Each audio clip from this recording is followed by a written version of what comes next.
تو ناظرین کو آگاہ کر رہے ہیں کہ ایوان صدر میں تقریب ہوئی، جسٹس قاضی فائز عیسیٰ سپریم کورٹ کے چیف جسٹس بن گئے۔ اسی پر بات کرنے کے لیے ہمارا پینل ہمارے ساتھ موجود ہیں۔ عرفان قادر ماہر قانون ہمیں جوائن کر چکے ہیں، اور ساتھ حاصل ہوگا سینئر اینکر پرسن ہے منیب فاروق صاحب کا۔ بہت شکریہ آپ دونوں کا۔ عرفان قادر صاحب، آپ کی جانب آنا چاہوں گی۔ جسٹس قاضی فائز عیسیٰ جو کہ 29ویں چیف جسٹس کی حیثیت سے ان کی جانب سے حلف اٹھایا گیا ہے، تقریباً 13 ماہ تک اپنے عہدے پر فائز رہیں گے۔ ملک میں 90 روز میں انتخابات کرانے سمیت انہیں کن چیلنجز کا سامنا ہوگا؟ ان کو امیڈیٹ چیلنج تو یہ ہے کہ یہ جو 2 لا انہوں نے اسٹرائک ڈاؤن کر دیے جسٹس بندیال میں، جس میں ایک تو supreme court review of judgment and orders act ہے، اس کو انہوں نے اسٹرائک ڈاؤن کیا، بالکل غلط کیا۔ وہ ایک کانسٹیٹیوشنل لا تھا، اس کا ریویو سننا پڑے گا اور وہ اس کا جلدی ان کو فیصلہ کرنا پڑے گا۔ اور دوسرا، انہوں نے یہ جو پریکٹس اینڈ پروسیجر کا قانون ہے اس کو سسپینڈ کر دیا، جو کہ کوئی پروویژن ہی نہیں ہے کانسٹیٹیوشن میں یا کسی اسٹیچوٹ میں جس کے تحت کہ اس کو کوئی سسپینڈ کر سکتا ہے۔ لہٰذا وہ فوراً وہ میرے خیال ہے منڈے کو شاید لگا ہوا ہے، تو وہ سسپینشن جو ہے وہ ختم ہوگی، اور جیسے ہی سسپینشن ختم ہوگی تو یہ جتنے بینچز جسٹس بندیال نے بنائے تھے یہ آٹومیٹکلی یہ انکانسٹیٹیوشنل ہو جائیں گے اور انلیگل ہو جائیں گے۔ ان کے فیصلے بھی انلیگل ہو جائیں گے، کیونکہ ایک انلیگل فاؤنڈیشن پہ جب سپر اسٹرکچر بنتا ہے اس طرح کا جو کہ تو وہ سپر اسٹرکچر مسٹ فال۔ اور تیسرا، یہ جو نیب کے قوانین کے ساتھ چھیڑ چھاڑ کی ہے اور سپرا پارلیمنٹ بننے کی کوشش کی ہے جسٹس بندیال نے، تو وہ جو انکروچ کیا ہے in the domain of the Parliament, اس کو بھی فوراً ختم کرنا پڑے گا۔ اس کے بعد جو نیکسٹ چیلنج آئے گی وہ یہ آئے گی کہ یہ جو پیچھے جو پولیٹیکل انجینئرنگ کی گئی اپنی مرضی کے بینچز کے ذریعے، وہ سارے کیسز کے بھی ریویو آئیں گے۔ اور پھر تھرڈ امپورٹنٹ چیلنج یہ ہوگی کہ پچھلے 8-10 سال میں یہ جو انہوں نے پرائم منسٹرز کو نکالا ہے، اس قسم کے فیصلے دے کے ان کو ڈسکوالیفائی کر کے، جبکہ ان کی ڈسکوالیفیکیشن میں سپریم کورٹ کا رول ہی کوئی نہیں تھا، وہ سارے معاملوں میں بھی پھر یہاں پہ ریویوز آئیں گے اور اپیلز آئیں گی۔ تو ان کو وہ بھی سارا جو ہماری جو جورسپروڈنس ہے، جو جوڈیشل پریسیڈنٹس ہیں جو کہ آئین سے مطابقت نہیں رکھتے تھے، ان کو آئین کے سانچے میں ڈالنا ہوگا۔ تو یہ امیڈیٹ چیلنجز ان کو کرنی ہوں گی۔ اور جیسے آپ کہہ رہی ہیں کہ الیکشنز بھی آنے والے ہیں، الیکشنز میں میں نہیں سمجھتا کہ ان کو بیچ میں زیادہ مداخلت کرنی چاہیے، وہ الیکشن کمیشن پہ چھوڑنا چاہیے۔ الیکشن کمیشن ڈیفینیٹلی الیکشن تو وہ کرائیں گے، یہ نہیں ہو سکتا۔ اور ان کو جو چیف جسٹس ہیں اور جو نئے بینچز بنیں گے، آبویسلی وہ یہ چیز بھی دیکھیں گے کہ یہ جو پی ٹی آئی گورنمنٹ نے کس طریقے سے سارے جو کانسٹیٹیوشنل پروسیسز ہیں ان کو روکنے کی کوشش کی تھی، خاص طور پہ نو کانفیڈنس پہ ووٹنگ روک دی تھی۔ تو اس کے بعد وہ ڈیمانڈ کر رہے تھے الیکشن جلدی ہو، الیکشن جلدی ہو۔ تو جبکہ سارے ملک میں اس طرح کی ڈیمانڈ کہیں سے نہیں آئی تھی، تو ان لوگوں کی جو بونافائیڈیز ہیں بغیر اس کو دیکھے ہوئے یہ انہوں نے ریلیف دیے بہت سارے جسٹس عمر بندیال نے۔ تو ان کے سارے فیصلے جو ہیں وہ کالعدم قرار دینے پڑیں گے۔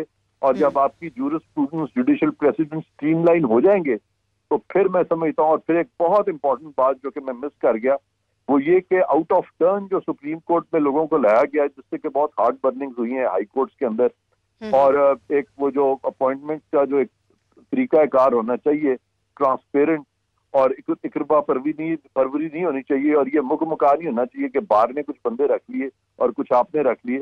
تو یہ سارے جونیئر ججز جو ہیں یہ اپنی آن دیئر اون ٹرن ان کو چاہیے سپریم کورٹ میں آئے۔ فی الحال یہ جو انہوں نے ایک ایبریشن کی ہے اس کو بھی ان کو درست کرنا پڑے گا، اور سینئر ججز کو سپریم کورٹ میں لانا پڑے گا، اور جو جونیئر ہیں ان کو کہا جائے گا کہ آپ تھوڑی دیر کے لیے واپس جائیں، انتظار کریں اور ایکسپیرینس حاصل کر کے پھر واپس آئیں۔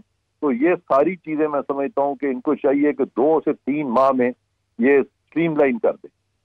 ٹھیک ہے قادر صاحب، آپ ہمارے ساتھ موجود رہیے گا۔ عرفان قادر صاحب، منیب آپ کے خیال میں سیم یہی سوال آپ سے بھی ہے کہ اب ان کو چیف جسٹس آف پاکستان کی حیثیت سے ایک تو کن چیلنجز کا سامنا ہوگا، دوسرا ہم لوگوں نے دیکھا کہ 2 اہم چیزیں جو تھیں ان کی وجہ شہرت بنی تھی۔ میں چاہوں گی کہ ہمارے ناظرین کو ذرا اس کے حوالے سے بھی آگاہ کیجیے، اس پر بھی تھوڑی روشنی ڈالیے گا۔ دیکھیے بہت شکریہ۔ سب سے بنیادی بات تو چند جن عام مقدمات کا یا جن عام معاملات کا ذکر عرفان قادر صاحب نے کیا ہے، میرے خیال میں وہ تو کافی تفصیل سے انہوں نے فرما دیا ہے۔ جو اہم بات یہ ہے کہ آج کے دور میں کیا ہمیں ایک متوازن چیف جسٹس کی ضرورت ہے، या एक पॉपुलिस्ट चीफ जस्टिस की जरूरत है। मेरे ख्याल में मेरी उम्मीद बहसीत एक पाकिस्तानी चीफ जस्टिस काजी फैसल साहब से ये होगी कि वो एक मुतवाजन किरदार अदा करें, अपने हाउस को इन ऑर्डर करें, जो कि खुदा बदकिस्मती से पिछले काफ़ी अरसे से इन ऑर्डर नहीं है। सुप्रीम कोर्ट वहाँ पर तैनातियों का मसला है, मुतअद्दिद और मामलात हैं, और सुप्रीम कोर्ट अपना जो आईनी हद है, आईनी हदूद है या आईनी काम है, उसके तहत अपने फंक्शंस को एक्सरसाइज करे। पाकिस्तान मुतहम्मिल नहीं हो सकता नए नए तजर्बात का, चाहे वो कोई भी करे, चाहे वो एस्टेब्लिशमेंट की जानिब से हो या सुप्रीम कोर्ट की जानिब से हो, क्योंकि हमारे मुल्क में सुप्रीम कोर्ट से भी बहुत तजर्बात किए गए हैं और सुप्रीम कोर्ट ने खुद को बदकिस्मती से रेंट आउट किया है उन तजर्बात के अंदर एक किरदार अदा करने के लिए। आज सुप्रीम कोर्ट को एक तवाज़ुन की ज़रूरत है अपनी हुदूद में, जहाँ बाकी इदारों को रहने की ज़रूरत है वहाँ सुप्रीम कोर्ट को भी अपने हुदूद में रहने की ज़रूरत है। हमें बहुत ज़्यादा पॉपुलिज्म और शोबदाबाजी इन चीज़ों से गुरेज करना चाहिए। जज साहिबान को जो अपना जुडिशल कॉन्डक्ट है उसके तहत खुद को कंडक्ट करना चाहिए।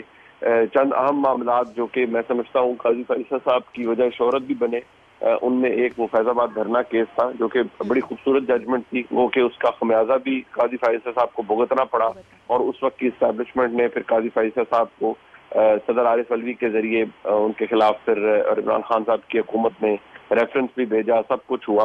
लिहाजा अब जो हालात और वाक़यात हैं उनमें कम से कम मैं उम्मीद करता हूँ काजी फैसल साहब से कि वो एक बड़े मुतवाज़न चीफ जस्टिस का किरदार अदा करेंगे।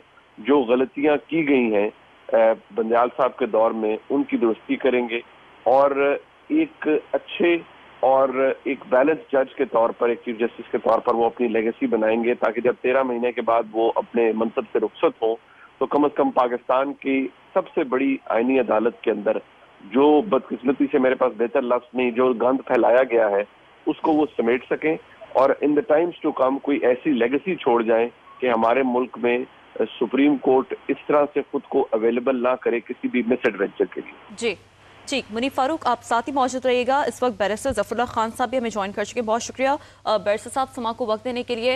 यकीन तौर पर मुनीफ फारूक साहब की गुफ्तगू आपने मुलाहजा की होगी। बैरिस्टर साहब आप कैसे देखते हैं, चैलेंजेस बहुत ज़्यादा हैं, 13 माह का वक्त है उनके पास, कैसे ढांचा खींचेंगे आप उन तमाम तर चैलेंजेस का, क्या समझते हैं इस 13 माह के दौर को?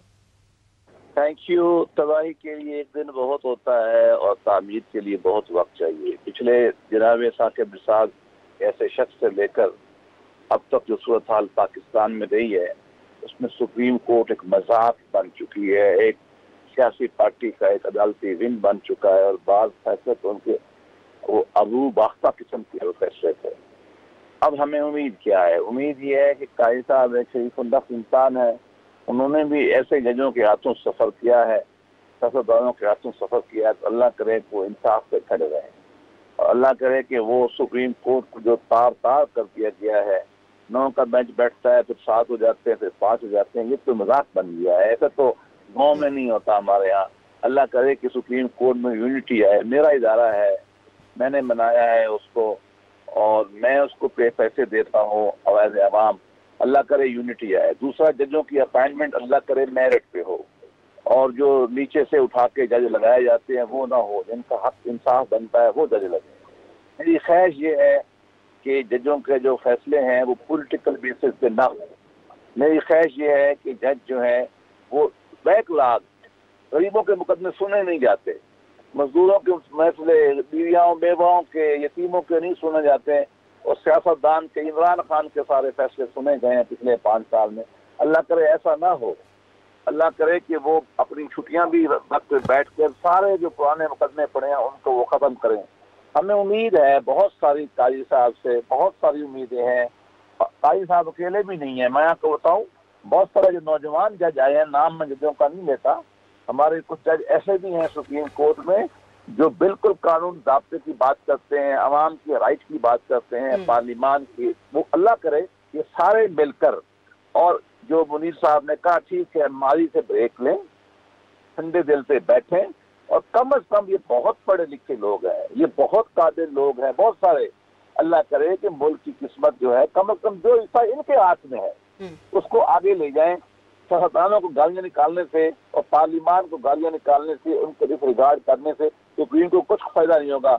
अपने आमाल ठीक करें और दुनिया में जो बेतौकीरी हो चुकी है पाकिस्तानी अदल की उसको वापस लें और इंशाल्लाह ये बेहतर होगा, हमें यकीन है। ठीक है, जिस तरह से बैरिस्टर ज़फ़रुल्लाह खान साहब भी हमारे साथ मौजूद थे, अपनी राय से आगाह कर रहे थे, माहिर कानून इरफान कादिर साहब भी हमारे साथ मौजूद थे और senior anchor person Munif Farooq साहब भी हमारे साथ मौजूद थे। तमाम हमारे जो पैनलिस्ट हैं उनकी जानिब से यही कहा गया बहुत ज़्यादा चैलेंजेस हैं, 13 माह का वक्त है, वक्त इतना ज़्यादा नहीं है लेकिन उसमें बहुत ज़्यादा चैलेंजेस को किस तरह से टैकल किया जा सकता है, ओवरकम किया जा सकता है, और बहुत बड़ी बड़ी चीज़ें हैं। सबसे पहले इलेक्शन वक्त पर होने चाहिए, फिर उसके बाद प्रैक्टिस एंड प्रोसीजर बिल के हवाले से भी कोई फैसला जो है वो भी करना होगा, और साथ ही साथ जो तकसीम हमें नज़र आई है उसको किस तरह से ख़त्म किया जाएगा, इस हवाले से भी हमारे पैनलिस्ट ने इस बारे में रोशनी डाली है। तमाम पैनलिस्ट का बहुत बहुत शुक्रिया कि उन्होंने जो टाइम है वो समा के लिए निकाला। मुनीफ फारूक साहब आपका भी बहुत शुक्रिया, इरफान कादिर साहब आपका भी बहुत शुक्रिया, और बैरिस्टर ज़फ़रुल्लाह खान साहब आपका भी बेहद शुक्रिया कि आपने समा के लिए वक्त निकाला।